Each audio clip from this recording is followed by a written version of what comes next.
Hi friends, তো অনেকদিন পরে আবারও তোমাদের সাথে একটা মিনি ব্লগ নিয়ে এলাম। তো গত শনিবার ছিল আমাদের পাড়ার শীতলা পুজো, আর এই শীতলা পুজোকে ঘিরে আমাদের পাড়ার সকলের কাছে একটা ইমোশন জড়িয়ে আছে ছোটো থেকে। সারা বছর আমরা অপেক্ষা করে থাকি কবে মা আসবে আমাদের পাড়ায়। আর মা খুব জাগ্রত, সকলে খুব মানীয়। আর অনেক দূর দূর থেকেও লোক আসে এমনি পুজো দেখতে, প্রচুর ভিড় হয়।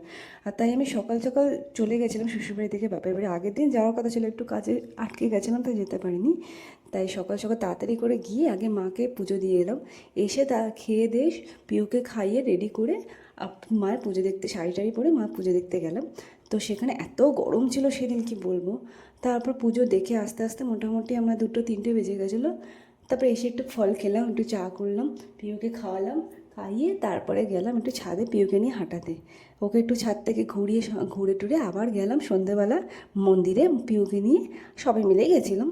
ওকে একটু ঠাকুর দর্শন করে দিলাম ফাঁকায় ফাঁকা। সকালে তো এত ভিড় ছিল না, ভালো করে দেখতে পাইনি। তো সন্ধ্যাবেলা একটু ঘুরে টুরে আবার মা যেহেতু রাত্রে কালী পুজো হয়, তো কালী পুজোর জন্য আবার রেডি হয়ে এই খেয়ে দিয়ে গেছিলাম 10টা-11টার দিকে। গিয়ে কালী ঠাকুরের পুজো পুজো তখন শুরু হয়নি, মাকে জাস্ট আনা হয়েছে।